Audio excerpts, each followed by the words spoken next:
Hi everyone, I am just going to take a few minutes to run you through our beautiful Studio X bed and how it operates so that you can get the best out of the function of the bed in your workouts. So to run you through a few names of things that we call them in classes, this is called our foot bar. This is our platform. We have springs. We've got 5 springs, 2 reds, 2 blues and a yellow, 2 levels of hooks. This is the carriage, and this moves in and out. You've got shoulder rests, head rest, and your straps here. So double loops, short loops generally we use for our hands, long loops generally we use for our feet.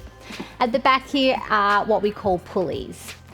So the foot bar has 7 different positions, so you'll be asked to move the foot bar around depending on the exercises that we are doing. The best way to move your foot bar is to actually come behind the bed, so to the outside, behind the platform. Use both hands to pull that foot bar out, and you can adjust it up, you can adjust it down, and so forth with that foot bar.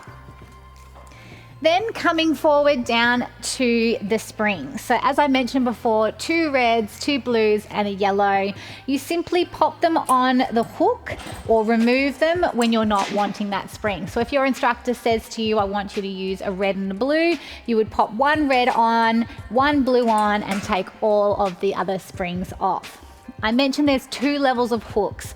So the bottom level hook is our neutral position, and that's where you would spend most of your time using. However, we do have this top level of hook, and what that does is makes it a little bit more challenging. That tension on the spring, it has a little bit further to travel.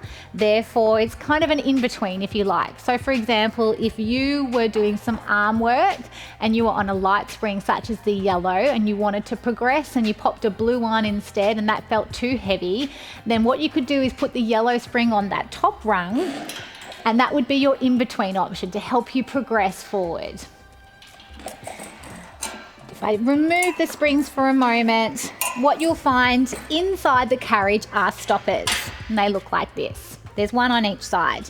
There are 4 holes, so you can adjust where you want the position. So with your stopper, if you're using that bottom rung for the hooks, you would definitely be in that 2nd hole. If you want to go on the top hook, you could bring the stopper through to the 1st hole.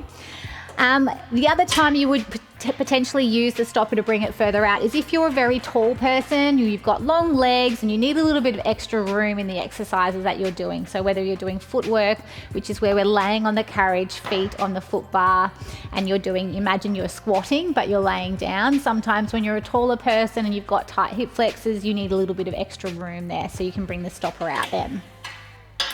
But generally speaking, your neutral position is going to be the 2nd hole and on that 1st row for your hooks.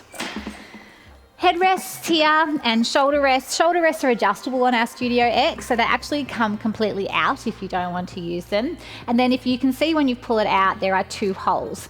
So the wider position or the more narrow position, and then you can also turn the shoulder rest as well. So technically there's 4 different slots, and you can just find the right one for you based on your comfort and your width of your shoulders. And then we have the headrest. If I just pop that back in, headrest has a couple of different positions as well. So you either got flat position where the block is totally out of the way and you're laying flat, which helps to keep neutral spine in your cervical spine, your neck.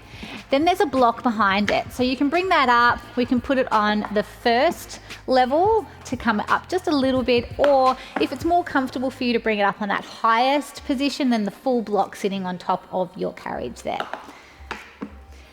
Straps here, really easy to adjust the straps.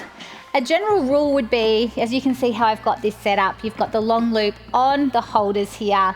We've got the ropes reasonably tight, but not so tight that they're actually pulling the carriage away from the stopper. So the carriage is sitting nicely on the stopper here. If you want to adjust it, you simply pop your finger underneath the rope to lift it up out of the clips, and then you can pull the strap towards you, or you can pull that rope to shorten the straps there. And then simply to tighten it, you make sure they're back through the clips, pull back against it, and they're nice and tight. Super easy. One thing I didn't mention before when we were looking at the springs was how to have it when you're not using the bed.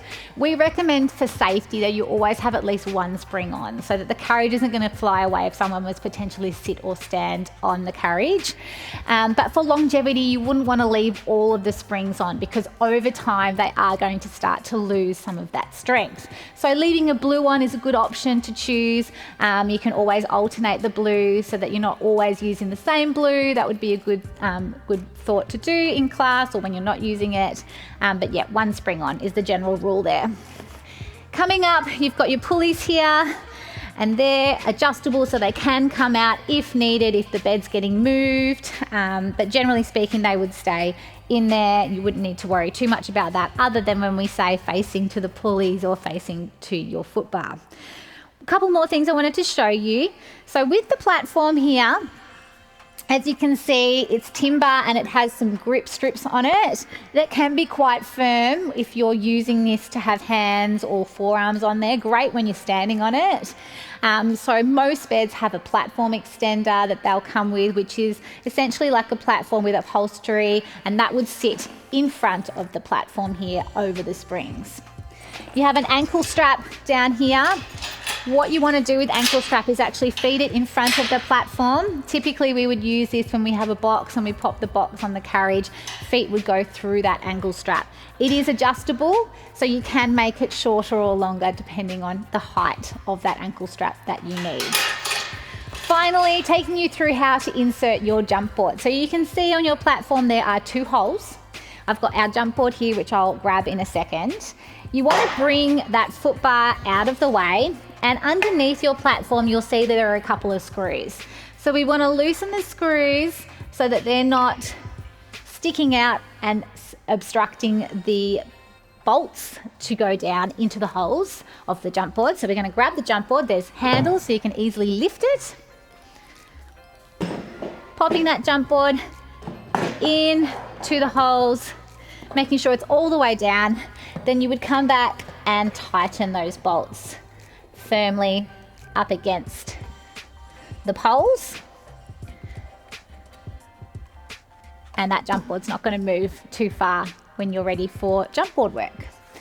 That's everything I needed to take you through on the Studio X. You're now ready to perhaps watch some of our fundamentals for Pilates, and then ready to start with maybe a beginner or a level 1 program. I hope you enjoy it.